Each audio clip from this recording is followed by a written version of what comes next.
Turma, enquanto o pessoal vai relocando novamente na sala, vamos, professor Paulo Henrique, tudo bem? Desligado o microfone do senhor, professor. Aí, ó, boa tarde, né? Desculpa o meu atraso aí. Tudo Tô bem tranquilo. atrasado, né? Mas Não, tudo qual comeu? certo. Professor, Qual comeu lá no consultório? fiz uma revisão inicial de todas aquelas questões de movimentações, de Tá. definições, fiz a introdução de relação cêntrica, eles definiram com as palavras deles como que é relação cêntrica, a importância dessa relação cêntrica, como obter essa relação cêntrica, questão das funções do GIG, questões de neuromusculares, da desprogramação dessa mordida utilizando o GIG, a transferência do posicionamento maxilomandibular obtido pelo GIG para o articulador. Então, nós fizemos uma introdução, mas essa introdução já gerando alguns conceitos necessários para esse entendimento.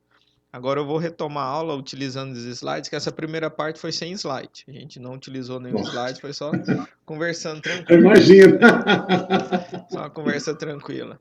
Agora a gente vai passar os conceitos mais fundamentais, mas a qualquer momento, senhor puder nos auxiliar, estou à Obrigado. disposição, professor. Sempre à Obrigado, disposição. Diogo. Obrigado. Vamos junto aí. Então Desculpa tá. só meu atraso aí. Não, Esse tudo trem certo. embaçou lá. Tudo certo, professor. Então a gente discutiu uma questão sobre as disfunções que essa oclusão pode ter, as disfunções que essa oclusão pode acarretar e uma consequente alteração muscular. Então, esses autores notaram que discrepâncias oclusais, juntamente com os fatores psicológicos podem originar ações musculares anormais e, e é o fator-chave da adaptação do indivíduo aos distúrbios oclusais. Por que eu estou falando isso? Normalmente, pode ser que você encontre pacientes no consultório nessa condição, que já tem um desgaste severo de todos os dentes, já tem um desgaste de esmalte, já está chegando em dentina e você pergunta: nossa, esse paciente deve sentir muita dor, muita sensibilidade. Paciente, você tem dor? Paciente, não. Nunca tive dor de dente, não. Mas por que você está me procurando então? Não, porque meus dentes estão desgastados. Quero aumentar meus dentes. Mas você não sente dor nesse dente? Esse dente está sem esmalte, já está em dentina, está quase chegando na polpa. Olhem esse exemplo, esse desgaste desse paciente. É um desgaste acentuado. É tão acentuado que às vezes você nem percebe que os superiores são os inferiores. Está invertida, a imagem estava invertida. Não adianta simplesmente fazer um preenchimento de canino a canino, restabelecer somente essa bateria anterior. Porque, como eu disse pela primeira parte, eu preciso encher os locais aonde estão desgastados dessa máquina. Ou seja, eu preciso literalmente fazer uma reabilitação oral, restabelecendo a dimensão vertical de oclusão, alterando o formato de todos os dentes. Não posso simplesmente fazer de canino a canino, porque isso vai quebrar, porque não tem o suporte de dentes posteriores em MH, aquele conceito da oclusão mutuamente protegida que a gente também já discutiu. Quando meu paciente morde, MH com força, quem segura toda a pancada são os dentes posteriores. E os dentes anteriores evitam com que as forças batam de lado nos dentes posteriores quando eu jogo o queixo para um lado para o outro. Como o Márcio perguntou no início da aula, questão da protrusão com guia. Então, dentes anteriores guiam os movimentos bordejantes e os posteriores seguram a mastigação. E nós também discutimos a questão de qual região desse dente que segura essa mastigação. É justamente aquelas vestibulares inferiores e palatinas superiores, cúspide de contenção cêntrica, também conhecida como cúspides funcionais. Professor, por que cúspides funcionais? São as cúspides que realmente funcionam na sua boca. Professor, funciona para quê? Funciona para mastigar. O objetivo de uma cúspide funcional é mastigar. E como a gente diz, professor, então as outras não funcionam para nada? Não, apesar de levar o nome de não funcional, ela funciona para proteger a mucosa jugal e a língua, para a língua não entrar, para a bochecha não entrar e você morder em cima dessa mucosa jugal e dessa questão da língua, ok? Nós temos alguns tipos de desordem. Professor, pode falar. Eu já vou começar a encher o saco. Não, tamo junto, professor, pode falar. Não, é só para completar o que você falou aí, é no sentido da função, né?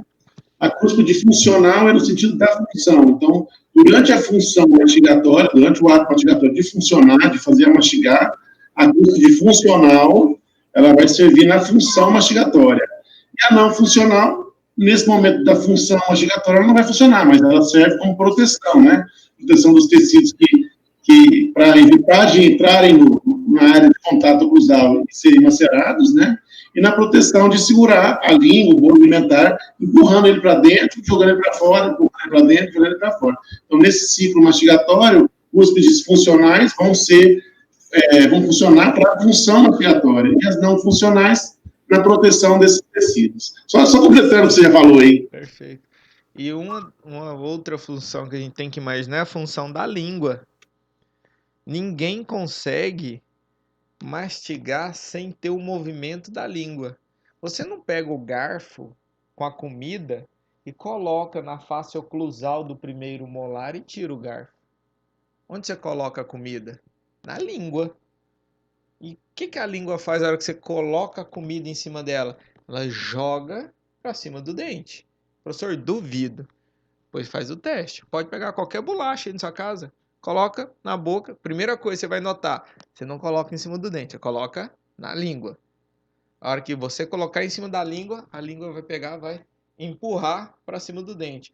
Empurrar para cima do dente aonde? Aonde funciona. Aonde que funciona? Cúspides funcionais. Isso vai abrir para a língua empurrar e vai fechar. Antes de fechar, a língua tem que sair. Se a língua ficar lá dando bobeira e fechar, você morde a língua.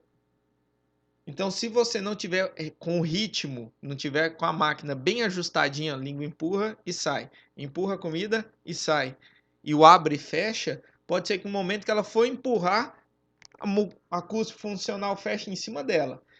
Professor, e dói muito quando eu mordo a língua. Eu não sou tão burro assim, por que eu mordo com tanta força em cima da língua? Você morde com tanta força porque você não estava esperando que aquela língua estivesse ali. O músculo da mastigação está pensando que é comida. Só que é quem? A sua língua. Que ficou onde não devia mais tempo do que poderia. E você mordeu em cima dela. Então também precisamos lembrar nesse momento a função da língua, que é justamente jogar esse bolo alimentar para cima das cúspides funcionais, ok? Então, das desordens musculares, nós temos contratura muscular, mioespasmos, miosite e dor miofacial. O que eu posso pensar? Contratura muscular protetora. É um reflexo protetor pelo qual o músculo esquelético se torna hipertônico e doloroso quando contraído. Turma, é uma contração do músculo para proteger esse sistema. É uma condição hipertônica involuntária induzida pelo sistema nervoso central. É uma contração muscular que você não pensou para o músculo mexer. Quais tipos de músculos movimentam sem você perceber? Sem você dar ordem de comando? Movimente músculo. Vamos começar de novo? Kélvia. Vamos começar sempre pelo representante. Oi. Quais os músculos que são movimentam, involuntários? isso, que movimentam sem você perceber. Nossa, professor, frase estranha, esquisito. Posso chamar de músculos involuntários? Pode. Quais são os músculos involuntários? Músculos involuntários. Aí, o coração é muito involuntário. Fundamento Biológico 1, não era isso? Professora Evelyn, professor Geraldo, tinha isso, não tinha? Tipos de Tinha. tecido, nada mudou. Nada mudou. Eu posso ir lá, pinço esse conteúdo, trago para nossa aula e te pergunto, tá, e o que isso tem a ver com a minha oclusão?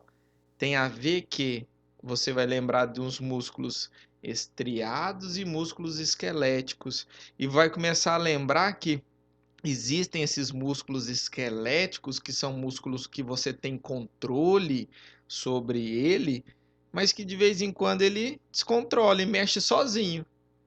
Uma das formas desse músculo mexer é esquelético, deveria ser movimentado só quando você mandasse. É quando ele tiver sobre alguma injúria.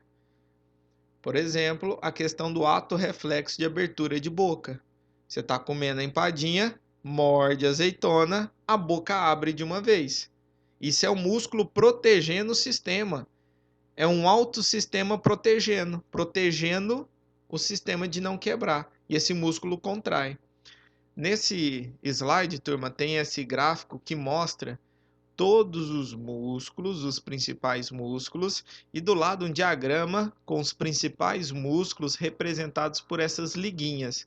Notem a mandíbula, ela está voando, ela não tem nenhum osso grudando na maxila, ela está ligando a mandíbula na maxila pelas liguinhas. Professor, mas ela tá andando ou tá parada? Tá parada, é como se ela estivesse flutuando ali. Quem tá segurando ela flutuando? As liguinhas, que são os músculos.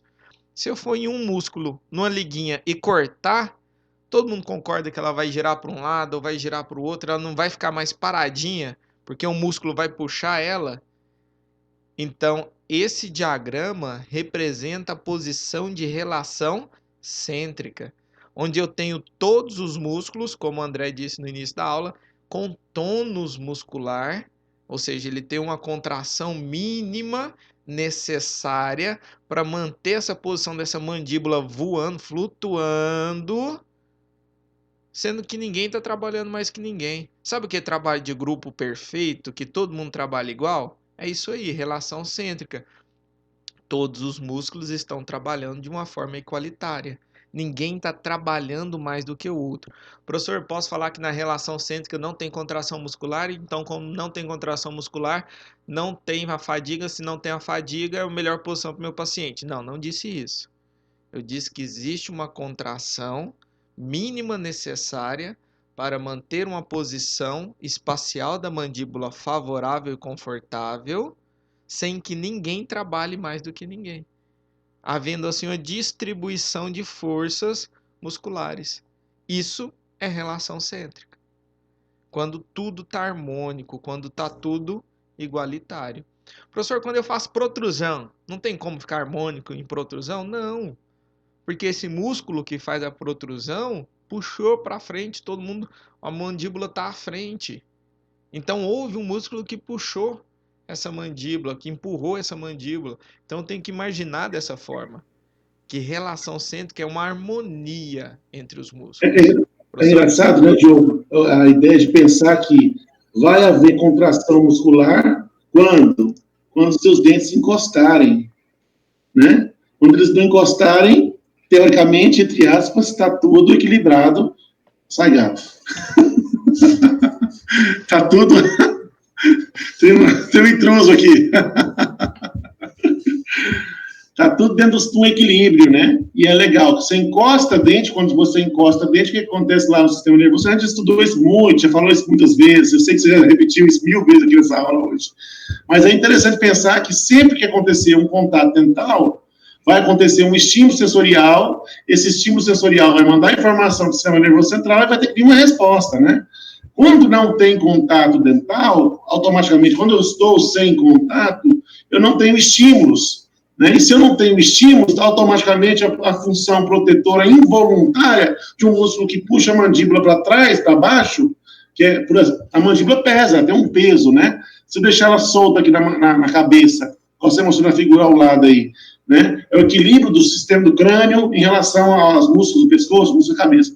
Quando você solta a mandíbula, se você não tivesse um músculo segurando ela caía, porque ela pesa. Só que quando ela cai, um músculo segura, um músculo puxa ela para cima, automaticamente tem um músculo puxando ela para baixo.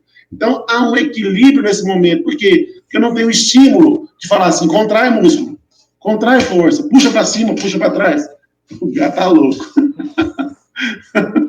Puxa para cima, puxa para baixo. Não tem esse estímulo. Quando eu não tenho esse estímulo, o estímulo é involuntário. Ele é involuntário porque não tem receptores que precisam mandar informação para o sistema nervoso central. Então, tem uma resposta muscular involuntária. O sistema nervoso é automático. Não precisa manter estímulo. Ele automaticamente já segura, já puxa para cima, o músculo puxa para baixo, e aí mantém-se na posição de equilíbrio. A partir do momento que você faz um contato dental, por exemplo, numa guia anterior, por exemplo, numa guia lateral, ou mesmo na função de mastigar, de encostar dentes, você já tem estímulo e aí você já tem hipertrofia muscular. Tá? E é interessante que você colocou aí agora, Diogo, massa demais você pôr na sua aula, você está definindo as DTMs de origem muscular, né, as disfunções de origem muscular e as disfunções de origem articular. Nesse caso que você colocou aí, mialgia, esses exemplos que você deu aí atrás, são DTMs de origem muscular, né? Então, e é diferente, e é importante a gente identificar quem for mexer com oclusão, quem for mexer com DTM, né? Identificar se é uma dor de origem muscular, se é uma dor de origem articular, porque o tratamento é diferente. Então, é super legal hoje a gente já com um conteúdo maior da disciplina, com um conteúdo maior da oclusão, entendendo um pouco mais dos conceitos, fazer a gente entender que precisa de um tratamento para é de origem muscular ou é de origem articular? Então, tem diferenças entre uma e outra, e entender que o contato oclusal faz toda a diferença na hora de interpretar as informações aí. Tá? Mas é isso aí. Perfeito. E como diria a Gabriele no final da primeira parte da nossa aula, professor, eu achei que era simples, mas é bem mais complexo do que eu imaginava. E é essa a ideia. Em cima de um slide, de um diagrama, vejam tanto de informação que nós perpassamos. Aí tem um aluno do outro lado, desesperado para anotar o que está escrito no slide. Não faz o menor sentido. Em qualquer livro você acha isso. Então, turma, eu quero que vocês entendam a linha de raciocínio, entendam o que nós estamos tentando passar, retomadas de conteúdo. Se não entendeu, para tudo e a gente explica tudo de novo, quantas vezes forem necessárias, mas não deixa passar, ok? E é justamente esse próxima imagem que o professor Paulo Henrique acabou de falar, a questão das vias eferentes de informação, o efeito inibitório, a questão de vias aferentes, saindo ali da região do ligamento periodontal, subindo pelo núcleo trigêmeo motor. É essa sequência que nós já discutimos e a sua importância frente ao posicionamento muscular. Coloca-se um jig. Coloca-se um jig. Eu disse que jig serve para formatar, pendrive para formatar. É isso. Coloca um pendrive na boca do paciente que está mordendo errado para zerar a mordida e a gente começar uma nova mordida certa. Essa é a ideia do jig. Então o jig vai parar o contato que o professor Paulo Henrique acabou de falar via vias aferentes. Então, se eu não tenho contato dental, eu não consigo morder errado. Se eu não consigo morder errado, eu vou morder do jeito certo. Qual que é o jeito certo? Da relação maxilomandibular, relação cêntrica. É o que a gente busca nesse momento, ok? Mioespasmos. Professor, o que é esse mioespasmos? Vamos ver a definição. Definiu como contrações musculares involuntárias induzidas pelo sistema nervoso central.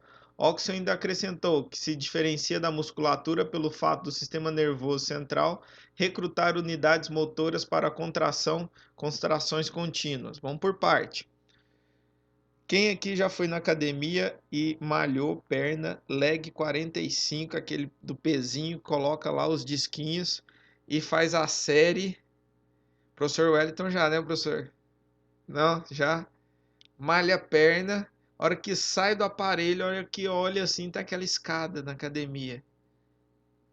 A perna tá o quê? Pulando, a perna tá tendo espasmos. musculares involuntários, devido à fadiga, devido à utilização acima do que aquele músculo permite. Mas por que aquele músculo, pode ser que aquele músculo esteja atrofiado, sem condições de executar várias movimentações actinomiosina, pode ser um músculo que realmente tem algum tipo de problema, ou, neste caso, questões de hábitos parafuncionais.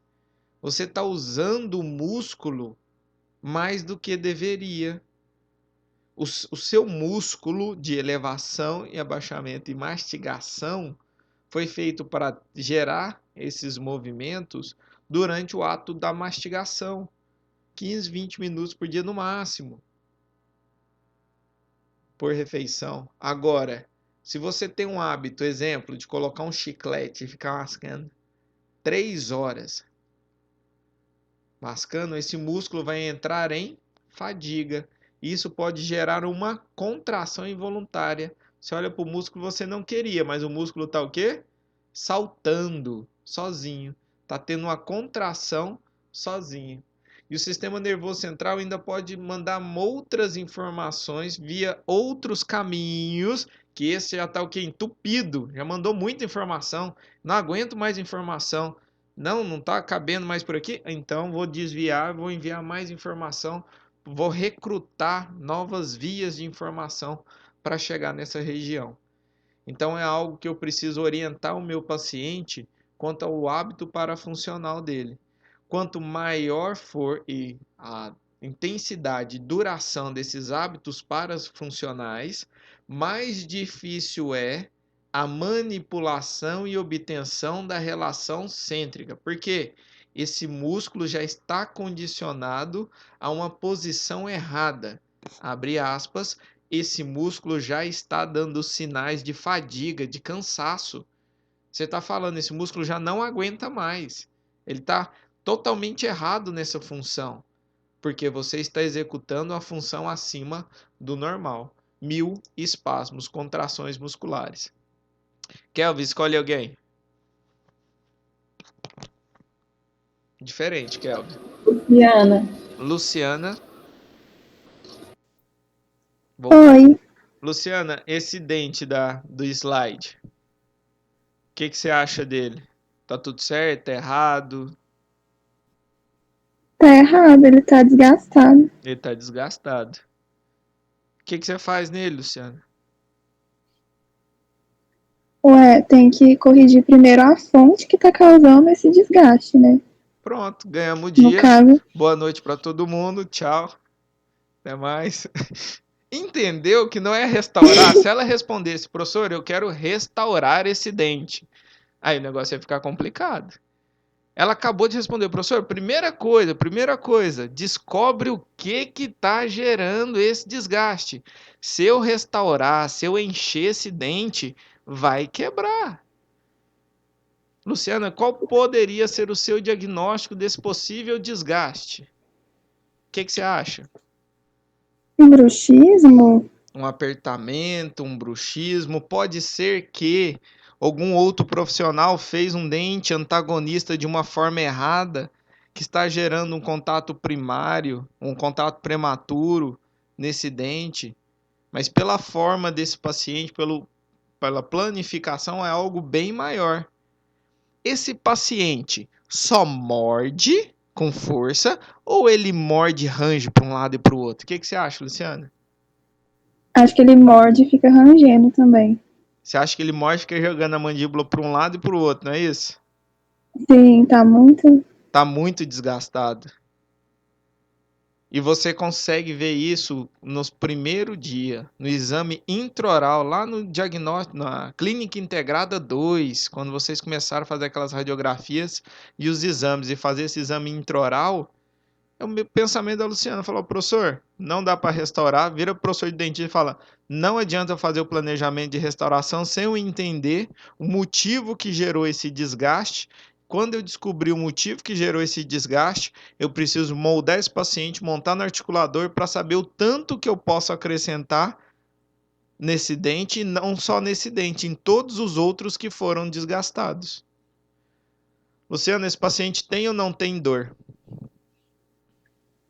Uai, depende. Pode ser que ele não tenha, não sei, eu acho que depende. Pode ser que ele não tenha, por exemplo, dor no dente, mas talvez ele tenha dor em alguma outra região, por conta desse apertamento, não sei. Perfeito. Professor, pode ser que não tenha dor no dente. Por que que eu tenho quase certeza que ele não tem dor neste dente? Porque se estivesse com dor, ele teria me procurado antes de chegar nessa condição. Se ele sentisse dor nesse dente com a pequena exposição de dentina, ele teria me procurado antes de chegar nessa condição de desgaste. Mas, Fundamento Biológico 3 te falou uma tal de dentina reacional, que vai reagindo a traumas. Então, essa força excessiva, essa mastigação excessiva em cima desse dente, a câmara pulpar desse dente está diminuindo o tamanho, está formando mais dentina em direção ao centro do dente, diminuindo assim a nutrição, vitalidade e sensibilidade desse dente. Então esse dente é um dente um pouco mais insensível. Eu diria um dente mais rústico, um dente mais bravo. Mas isso é bom, Diogo, senhor professor? aí, assim, isso é importantíssimo, e além de outra coisa, quando você pensa que vai ter um contato que está gerando desgaste, automaticamente, toda hora que você tem um desgaste, a posição maxilomandibular, a relação maxilomandibular está saindo do lugar, quer seja por um pouquinho, pouquinho. Então, esse estímulo que pode gerar dor, o seu organismo entende, tem a gente chama de capacidade adaptativa, né? Você morde no lugar, desgastou, a ponto de doer, ele muda a posição, e aí começa a ter desgaste em toda a extensão da coroa. É isso que é legal também, além de tudo que você está falando, a dentina reagiu, protegeu, mas o estímulo sensorial mínimo, crônico, porque aqui não é uma doença aguda, né? A gente fala bruxismo, briquismo, que é o apertamento, são doenças crônicas. Essas doenças crônicas, elas não têm muita sintomatologia, entre aspas, né? A gente vê mais pelo exame clínico. Por quê? Porque quando começa a gerar um estímulo sensorial, a mandíbula muda de lugar, e o seu organismo, com diferença da vaca, com diferença do cachorro, né, que fazem movimentos diferentes, mas o seu organismo, como inteligente que ele fala, não, peraí, isso aqui pode gerar um problema, então eu vou mudar a posição, vou começar a desgastar mais para cá, e aí começa a ter um desgaste em toda a extensão do dente, né? E é isso que é legal, a gente consegue entender um pouco a diferença da gente para os outros animais. E é isso que é importante de um ponto de vista assim, de proteção, mas também é ruim, porque acaba desgastando tudo, depois você tem que reconstruir tudo, né? Mas basicamente é isso. O professor Paulo Henrique está transmitindo professor, não sou bobo. Quando eu mordo em cima desse dente desse jeitinho, dói. Mas já descobri que se eu jogar um pouquinho pro lado e morder, não dói. Então não vou ficar mordendo em cima desse dente desse jeito. Não sou bobo. Quando eu tô mordendo assim, tô doendo.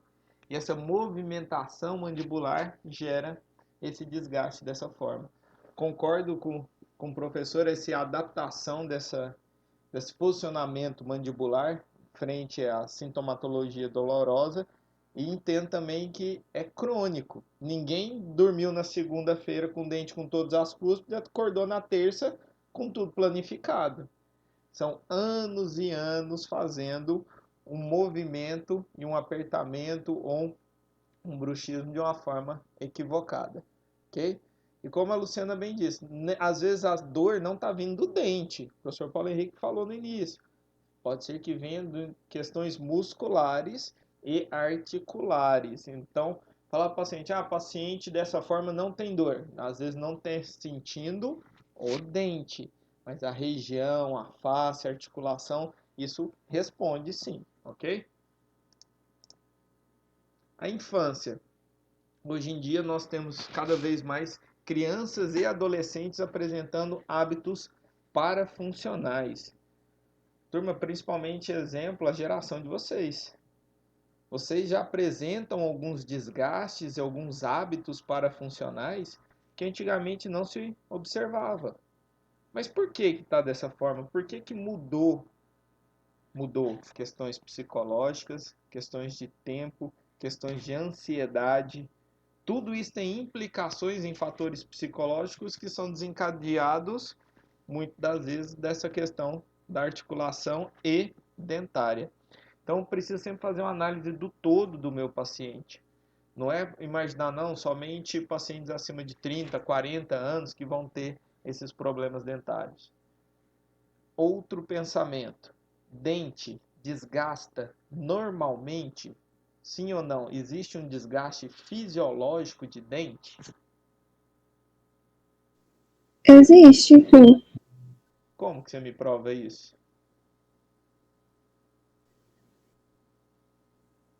Pode responder, Luciano. Ué, não, tipo, tem um desgaste que é natural, mas não vai chegar a esse nível. Eu duvido. E não é tão rápido Eu também. duvido que dente desgaste. Que vai sofrer um desgaste normal. Se desgastou é porque está errado.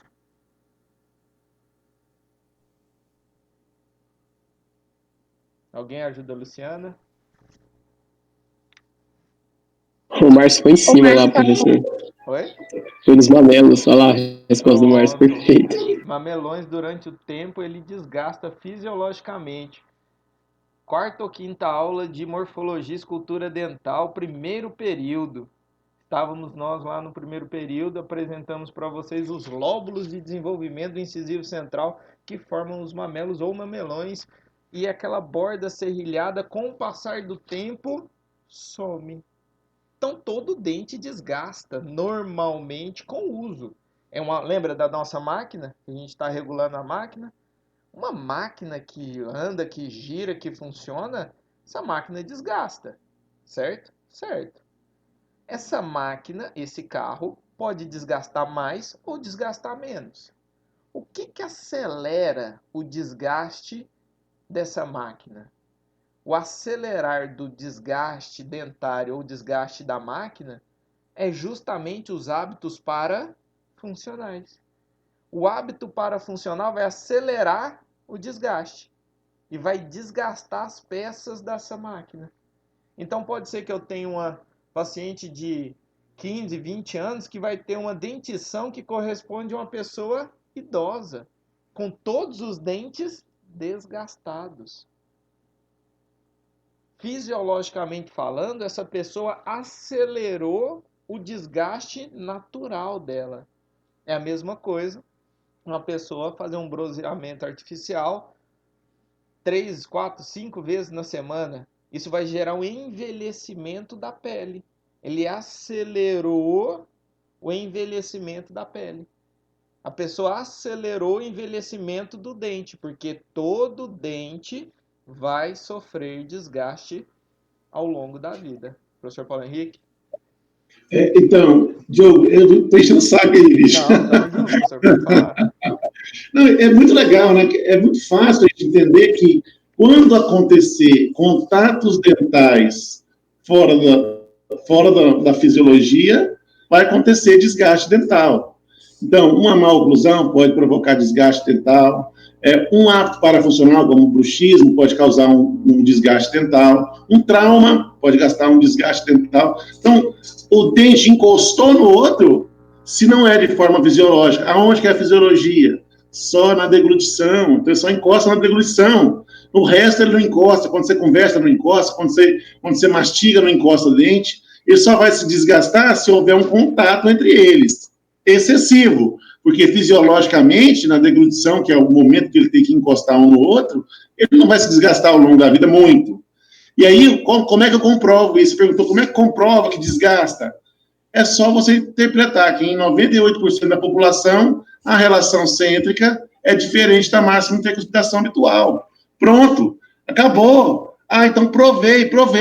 Por quê? Porque eu tinha uma relação cêntrica onde os contatos coincidiam. A partir do momento que eu comecei a mastigar muito, deglutir, engolir e, às vezes, morder fora do lugar, o meu contato que era aqui começou a sair do lugar. Houve uma mudança entre RC e MH, fisiológica ou não. Então, a ideia é essa, né? Eu falo que a oclusão é a disciplina de de fazer a gente entender a fisiologia do aparelho mastigatório, e realmente né? Então, só vai acontecer o desgaste se houver contato de dente fora do lugar.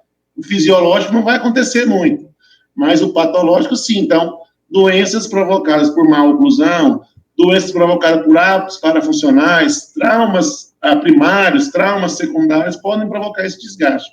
Não demais se você for uma pessoa normal e não tiver ansiedade, depressão, que são as doenças da modernidade, né? Todo mundo tem hoje, todo mundo mesmo, eu falo Diogo, Hélio, todo mundo tem, a gente está com o consultório bombando, prova para fazer, é prova para corrigir, é aluno no WhatsApp perguntando, é outras coisas acontecendo, é conta a pagar, e do mesmo jeito de vocês, né? Então, todo mundo hoje, na modernidade, tem entre aspas, um fator etiológico que pode provocar um desgaste dental, tirando a sua posição fisiológica, uma posição que pode ser adaptada pelo organismo ou não. Às vezes eu mudei minha mandíbula de RC para MH, não deu problema nenhum. Mas às vezes eu mudei e começo a sentir.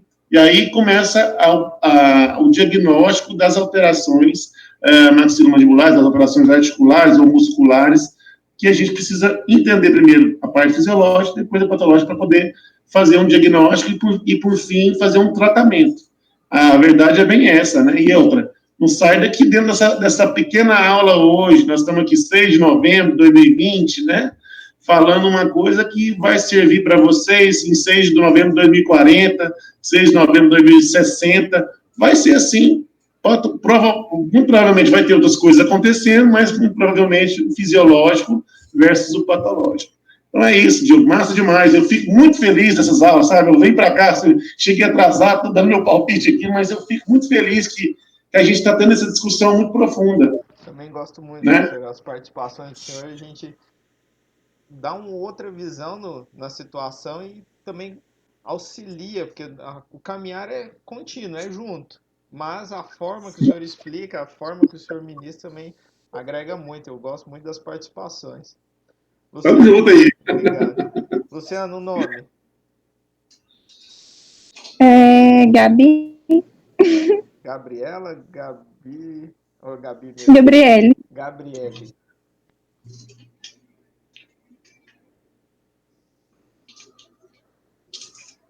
Gabriele. Oi, professor, estou aqui. Tá aí. Gabriele, a gente falou de um desgaste oclusal, um desgaste dentário fisiológico, patológico. Em quais faces de um dente você acredita que pode ocorrer esses desgastes? Faces normal do dente, igual lá na morfologia. Quais faces do dente pode ocorrer esse desgaste? Nos dentes anteriores vai ter na incisal, né, na borda. Certo. Eu acredito que não vai ter em outra região, professor, dos dentes anteriores, desgaste. E nos posteriores? E nos posteriores, nas cúspides. Na face oclusal, você diria? Isso, na face oclusal. Certo. Esse pensamento que a Gabriele tem não é errado, mas está um pouquinho incompleto. Porque em volta do dente, a gente tem o quê? Ligamento periodontal. E um dente tem um ponto de contato com o outro. Se eu faço um contato no molar, esse molar entra um pouquinho no osso e volta. Entra um pouquinho e volta. Todo mundo consegue observar que o ponto de contato entre os dentes também pode sofrer um pequeno desgaste fisiológico? Faz sentido, Gabriel? Faz, professor. E o que tem a ver esse desgaste fisiológico do ponto de contato interproximal dos dentes?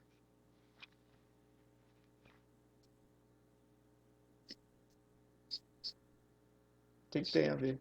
Vai alterar a anatomia do dente, né? O desgaste. Interproximal, né? No ponto de contato. E aí? Professor, eu não sei se está certo. Que eu tô pensando, vai alterar a interproximal do dente. Certo. Se perder o ponto de contato, vai facilitar, por exemplo, para a entrada de restos de alimentos, essas coisas. E quando entra carne de panela entre os dentes, o que gera? Dor. Dor. Então você vai começar a ver que o pessoal mais antigo, pessoal, seus tios, pessoal com mais idade, assim que eles comem, pode ser qualquer tipo de alimento. Vai correndo e pega o que? Um fio Um fio dental. dental. É verdade. Aí você olha e fala assim, mas eu tô Por quê? tranquilo. Por que que? Aí começa a fazer sentido, é porque o dente dele já está desgastado fisiologicamente na interproximal, o que gera uma impactação normal, natural, de mais alimento naquela região. A pessoa fica desesperada em passar fio dental em todos os dentes. Isso é fisiologia. E com o desgaste dessa interproximal, pode ser que um dente altere um pouco a sua posição. Alterando um pouco a sua posição, pode gerar um contato prematuro ou um contato, uma interferência, e esse dente começa a ter alguns problemas de trauma oclusal associado com essa impactação de alimento em interproximal, que vocês lembram lá da periodontia, pode gerar uma reabsorção óssea, comprometimento de furca, toda aquela situação de trauma oclusal, simplesmente, digo simplesmente, mas não desmerecendo o ponto de contato, porque eu acho que odontologia é ponto de contato, simplesmente porque um ponto de contato deslizou sobre o outro a vida inteira. Isso é fisiologia, desgaste fisiológico. Agora faz sentido por que o tio avô fica usando tanto fio dental. Por que os mais velhos não aguentam e dependendo do lugar, se não tiver, vai palito de dente mesmo, eu não dou conta, tenho que tirar esse, tá doendo, tá ruim. Você fala, nossa, calma. Mas é isso, agora faz sentido na sua cabeça. E você tem a função de restabelecer o ponto de contato. Turma, de dentística, vocês já fizeram classe 1, classe 2, todos os tipos de restauração de preparos. Nesse semestre, vocês estão na dentística restauradora, fazendo as restaurações. Vocês vão ver a grande dificuldade de uma restauração, de uma reabilitação, chama-se ponto de contato. A oclusal tá fácil, acesso é fácil, é visual. Interproximal que diferencia os profissionais. E eu preciso entender essa interproximal frente desgaste fisiológico, frente função dos dentes, frente à oclusão. Perfeito. Questão de miosite. Gabriele, fale o nome. Uai, professor, eu acho que já foi todo mundo. Não, tem muita gente. Não falei 20 pessoas nunca. Deixa eu ver. A Emanuela. Emanuela. Sem microfone. Sem problema, Emanuela. Pode ser no chat mesmo. Emanuela, questão de miosite. Defina aí pra gente no chat o que você entende quando eu falo miosite. O que você entende como miosite?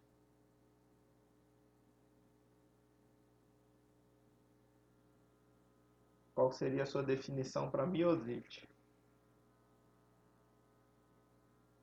Inflamação do quê?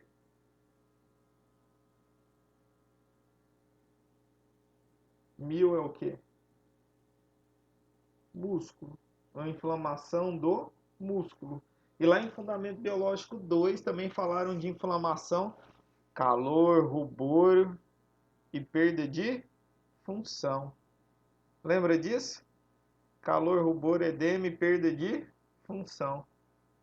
Então esse músculo inflamado vai ter uma alteração da sua função, a sua alteração do processo de mastigação, isso também gera problema. Aí é o que o professor Paulo Henrique acabou de nos falar sobre origens de desordens musculares acarretando dores na face do paciente. Então preciso fechar o diagnóstico.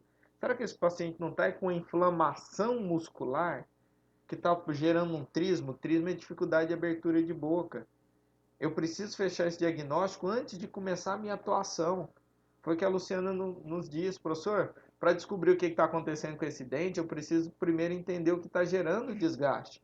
Pode ser que é uma miosite de um lado esquerdo, está sobrecarregando o lado direito, está gerando um trabalhar da nossa máquina, uma função mastigatória de uma forma errada.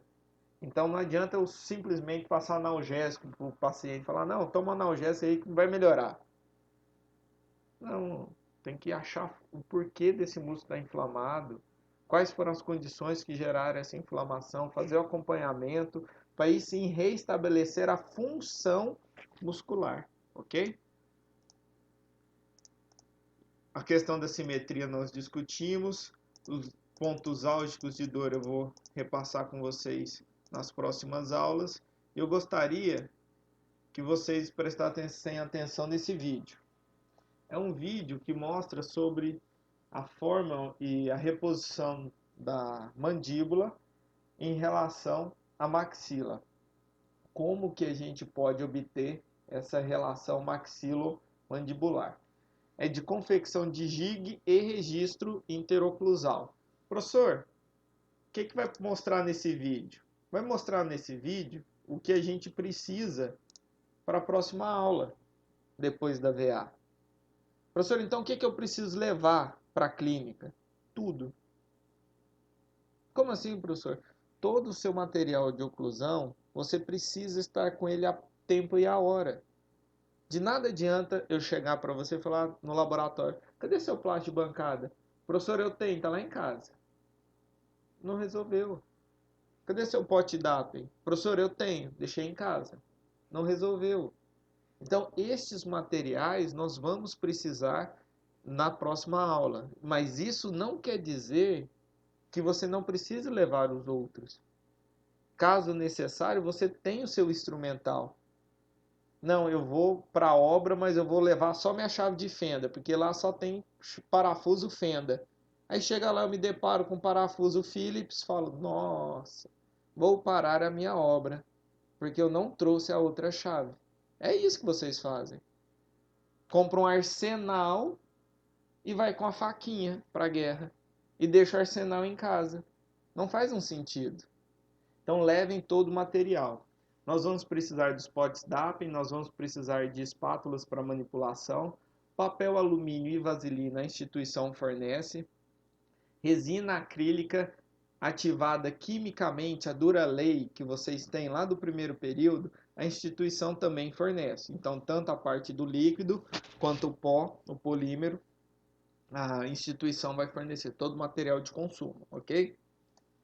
Esse material é para fazer a confecção do gig.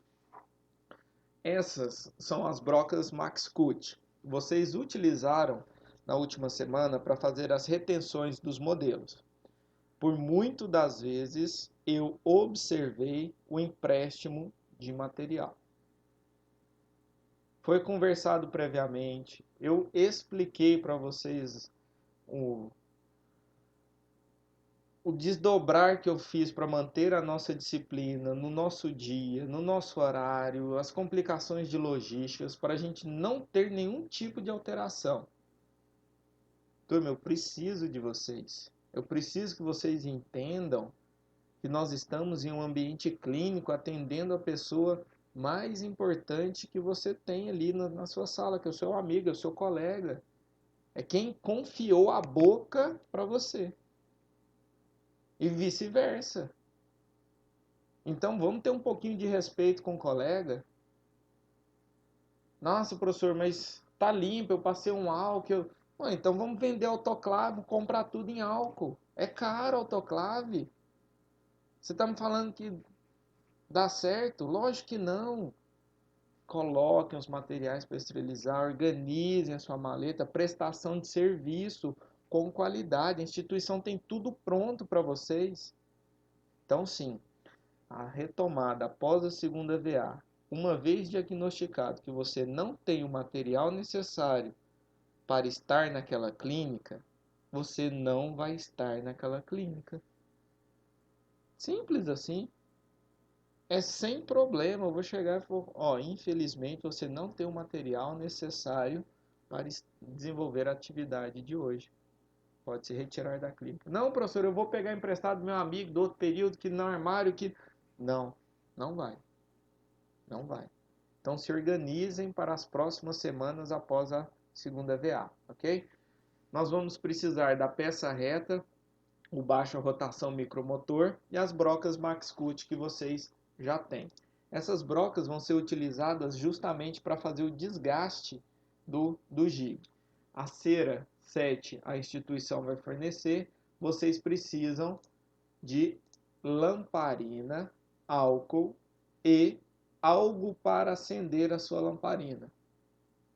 Tem muito aluno que não leva, tem a lamparina, não tem isqueiro, não tem o álcool, e aí sai, pede álcool para um, pede o isqueiro para o outro.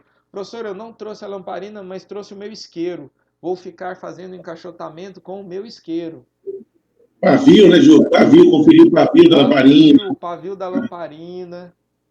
Turma, organização da sua prestação. Aquele maçarico, né? Que a galera leva um maçarico de isqueiro.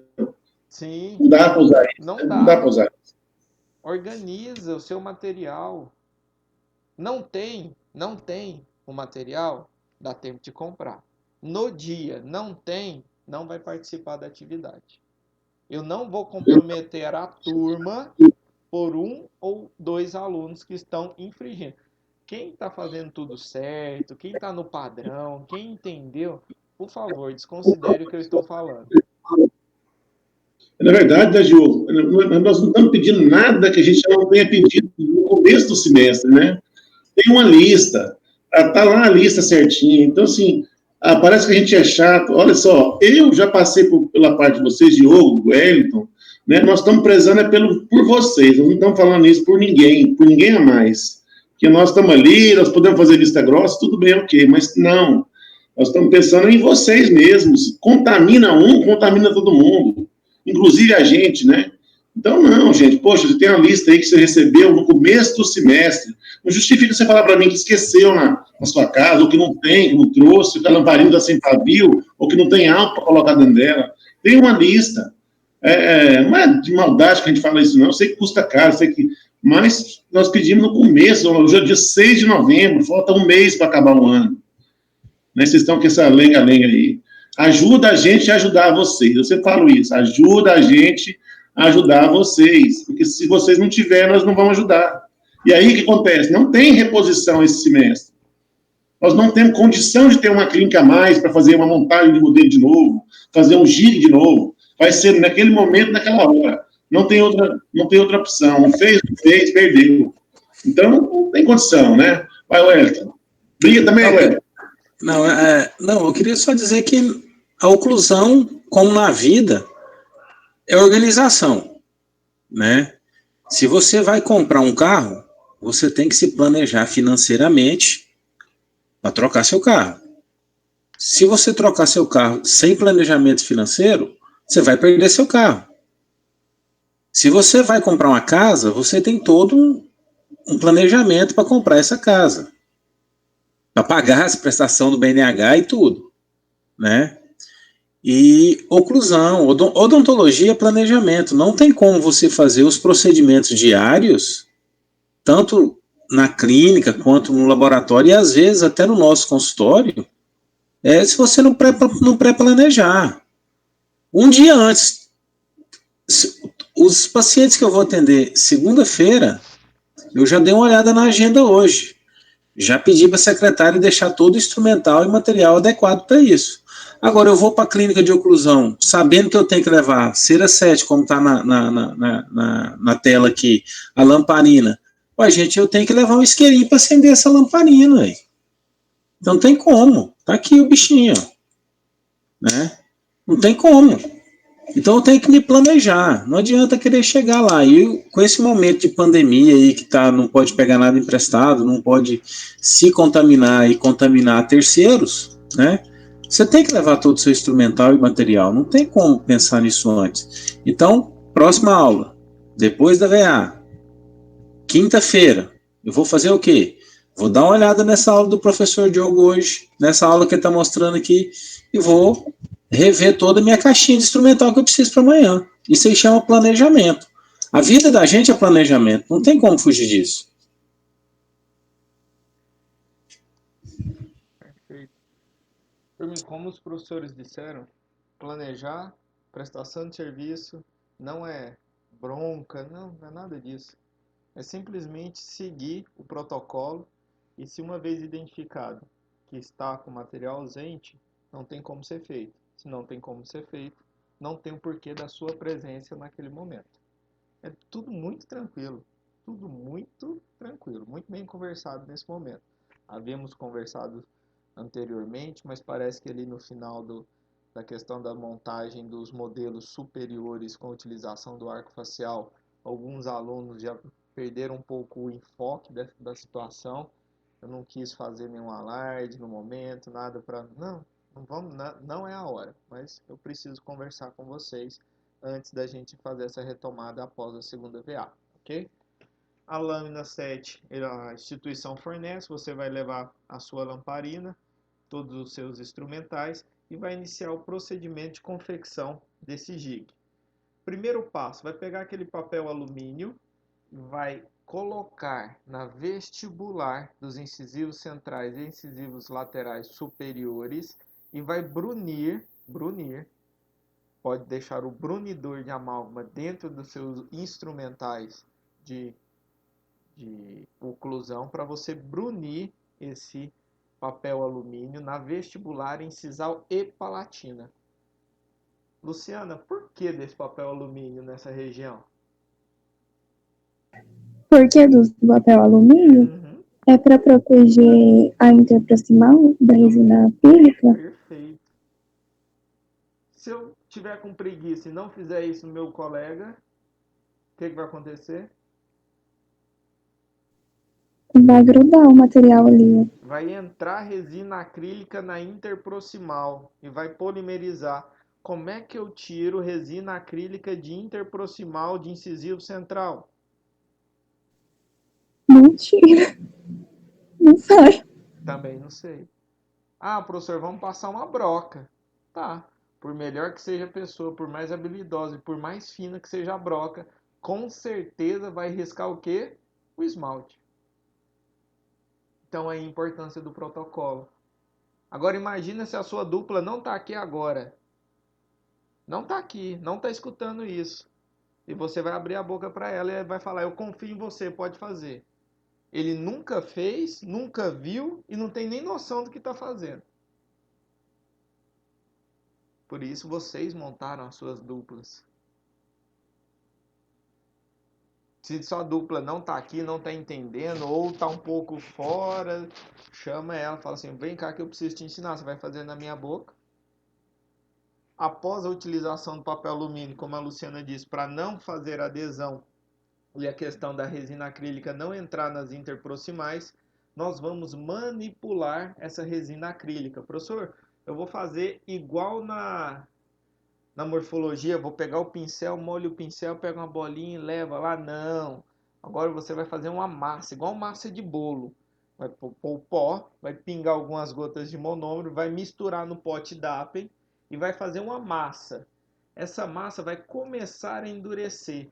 A hora que ele entrar numa fase que você consegue ainda apertar nela, deformar, mas ela ainda não está dura, mas não está escoando. Ela não está dura, que na ponte não dá para mexer com ela, e ela também não está escoando igual água. É nessa fase que você vai tirar essa resina acrílica do pote Dapen e vai levar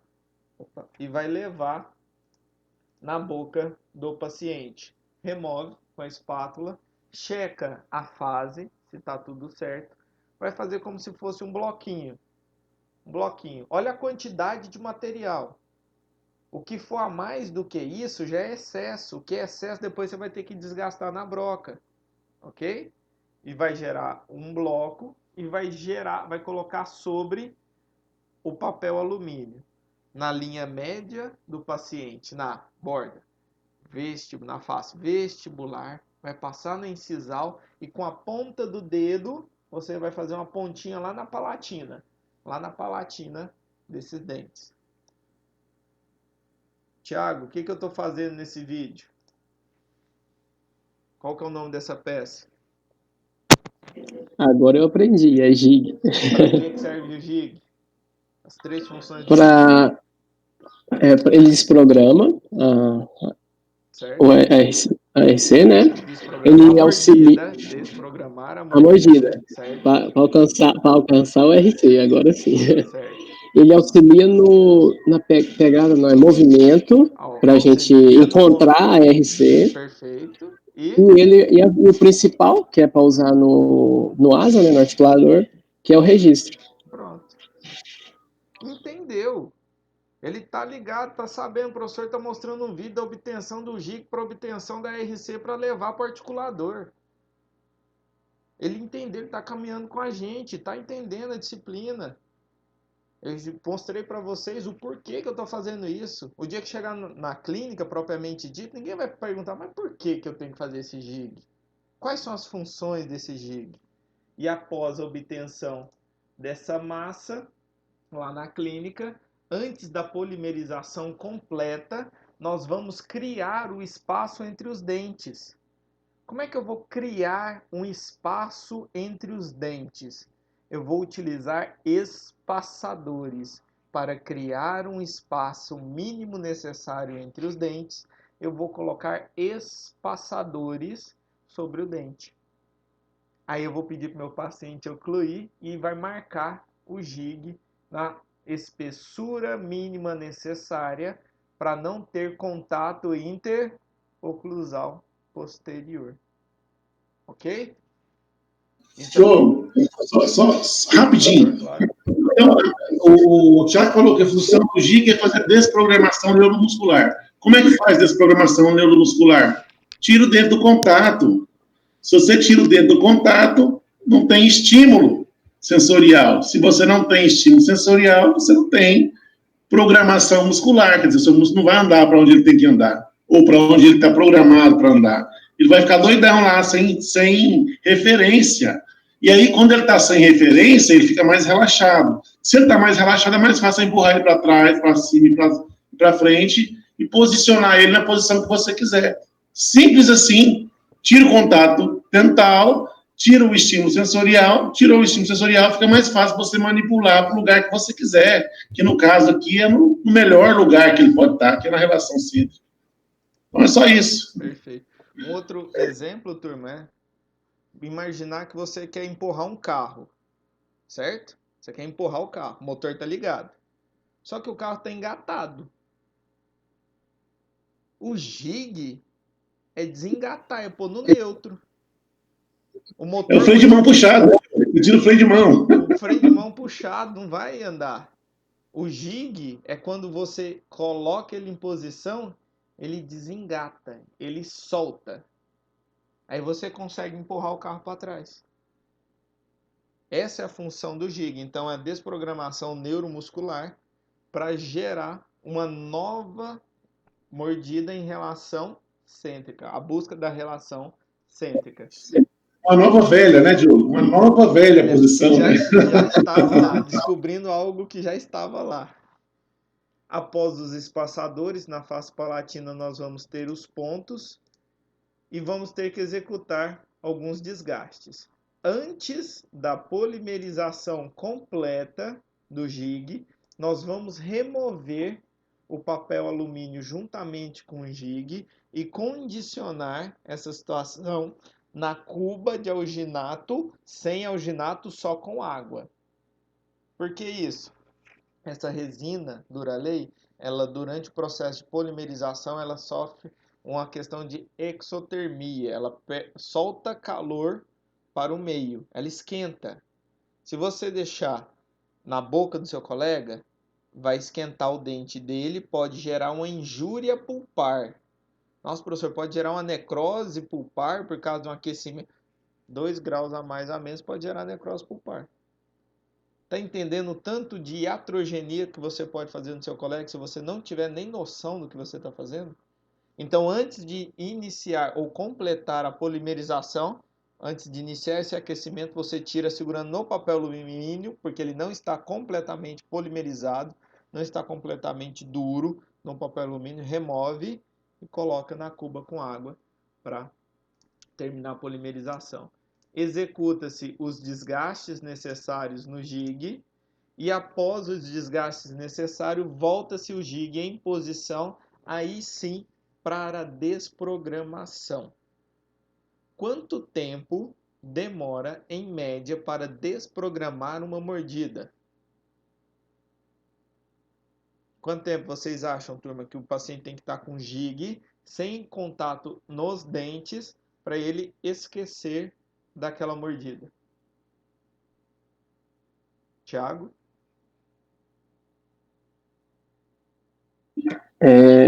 Eu lembro que o professor falou, Paulo Henrique, agora lembrar o número.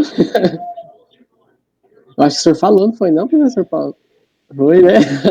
Ixi, Eu acho que ele falou 10 de 10 a minutos. 15 minutos. 10, eu chutei 10. Isso. Essa desprogramação, como a gente bem citou, é uma formatação. Quanto tempo demora para formatar um pendrive de 2 GB? Quanto tempo demora para formatar um HD de 1 TB? Não é diferente? O tempo? É. Então, pessoas que têm grandes problemas neuromusculares, você olhou na bola e falou, nossa, isso aqui está muito bagunçado. Vou ter que arrumar muita coisa. HD de 1 TB. Vou ter que deixar mais tempo para desprogramar para conseguir uma movimentação. Agora, quem tem pequenos problemas, pequenos ajustes, a desprogramação é mais rápida. Na nossa clínica, nós vamos deixar em torno de 10 a 15 minutos esse aluno desprogramando. Para desprogramar, precisa ter o contato somente com o gig, certo? Se você, após 10, 15 minutos, tirar o gig e voltar a ter o contato dentário, você voltou para a mordida antiga, para a mordida errada. Então, durante esse trabalho, o paciente tem que ficar o máximo possível com o gig, não pode tirar e o paciente encostar o dente com dente, senão volta na posição antiga. Executa. É legal, né? Professor? É legal assim que a pessoa pergunta assim, Paulo, mas Diogo, mas ele não está mordendo no algodãozinho aqui na frente? E por que essa mordida no algodão não é um estímulo para o sistema nervoso funcionar, né? Pode ser, porque está mordendo, de certa forma está mordendo o gig, está mordendo no algodão, né? Esse contato entre dente e gig, dente e algodão, é o mesmo contato que existe entre dois dentes? Não. Né? Essa é a pergunta que você tem que fazer, né? Então, assim, se eu estou mordendo o algodão, tirando os dentes de contato oclusal, mas é contato entre dentes, não é contato entre dente e algodão, entre dente e gig, né? São materiais diferentes, densidades diferentes, estímulos diferentes. Então, é isso. Quando você desencosta um dente do outro, você diminui o estímulo sensorial ali. E aí você consegue melhorar seu reposicionamento mandibular. E após esses desgastes e esse contato no gig, é feita a desprogramação e manipulação do paciente para obtenção. Mas notem, com a utilização do gig, nenhum contato pode ocorrer, nem do lado direito, nem do lado esquerdo, ok? Nenhum contato pode ocorrer entre o lado esquerdo e o lado direito. O que eu vou solicitar para vocês nesse momento? Eu vou disponibilizar alguns conteúdos sobre a relação cêntrica, sobre a montagem. Ainda existe um protocolo de montagem que eu vou ter que gravar para vocês previamente à aula de gig. Então, antes da aula, vocês vão executar a segunda VA na próxima semana. Antes de ir para a clínica, eu vou postar um vídeo sobre a sequência de como fazer essa montagem do RC. Por quê? Não adianta eu passar esse conteúdo agora para vocês de uma forma rápida, sem que vocês entendam. E após a segunda VA vai se distanciar muito o teórico do prático. Então eu prefiro ministrar isso de uma forma gradativa com vocês e reforçar esse conteúdo quando se aproximar a nossa atividade prática após a segunda VA. Mas são detalhes pequenos. Se você entendeu o conceito, entendeu sobre o gig, entendeu a formatação do gig, você vai entender a parte técnica. que a parte do porquê você já entendeu nessa aula de hoje. Agora virou curso técnico. Curso técnico, eu vou te ensinar a técnica, você executa a técnica. Simples assim. Sem muito porquê. Porque o porquê de tudo vocês já entenderam na aula de hoje. Ok? Turma, alguma dúvida, caráter geral? Só reforçando, eu não sei se todos estavam no momento que eu dei os avisos, teremos as atividades postadas no AVA, tanto para a turma A quanto para a turma B. Estou terminando de adequar o AVA. A sua prova já está no AVA, são 20 questões randomizadas, 10 questões valendo 50 pontos. A partir do dia 9, a 1 da manhã já está aberto para que você execute, não deixe para o último dia e realmente faça a sua prova. Ah, professor, mas minha nota, se eu fizer aí esse esqueminha aqui, minha nota vai ser 100 e... cai exatamente aquela questão no concurso. Sabe aquele seu amigo que resolveu a questão? Ele vai passar. Sabe você que foi lá e Ctrl+C, Ctrl+V? Você não vai nem entender a pergunta. Ainda vai reclamar que nós não ensinamos isso para você na graduação. Ninguém nunca falou disso comigo. Você trilha o seu destino. Você trilha o seu destino. São as suas escolhas. Então, nessa segunda VA, turma, faça com carinho. Faça a prova realmente testando os seus conhecimentos. É uma prova de nível que nós fizemos para vocês com nível. Então, utilize esse momento. Utilize essa avaliação para serem avaliados. Muitas vezes, não por nós, vocês já entenderam, já estão aprovados, não tem problema quanto a isso. Não tem problema quanto a isso. Meu problema maior é que vocês entendam a oclusão. Esse é meu problema hoje. Ok? Professores, alguma consideração? Tudo certo? Professor Wellington, tudo certo? Turma, boa prova a todos, boa semana, bom descanso, bom final de semana. Obrigado, gente. Abração, boa semana. Obrigadão, professores. Foi ótimo. Bom final de semana.